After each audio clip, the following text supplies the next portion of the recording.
మాటను చదువుదాం అందరం. 4వ వచనం అందరం చదువుదాం. జ్ఞానముతో నీవు నాకు అక్కవనియు, తెలివితో నీవు నాకు చెలికత్తెవనియు చెప్పుము.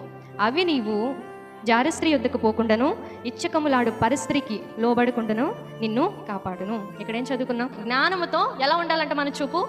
అక్కలాగా ఉండాలంట. తెలివితో చెలికాండ్ర వలె ఉండాలంట. కానీ మనం ఎలా చూస్తాం? మోహపు చూపు. ఎవరిని ఎలా చూస్తామో కూడా తెలీదు. దెలీలా అను స్త్రీని ఈ సంసోను ఏం చేశాడు?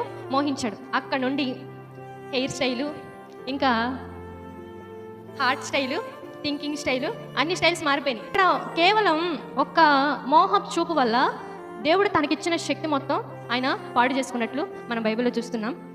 తను ఏం చేశాడంటే, ఒక అక్కలాగా చూస్తుంటే బాగుండేది, అలాగే ఒక చెల్లిలాగా చూస్తుంటే చాలా బాగుండేది. దేవుడు తనకిచ్చిన శక్తిని ఇంకా దేవుని కోసం వాడే అవకాశం చాలా ఉండేది. కానీ ఆయన చూపు ఎలా ఉంది? ఒక మోహపు చూపుతో చూశాడు దేవుడు.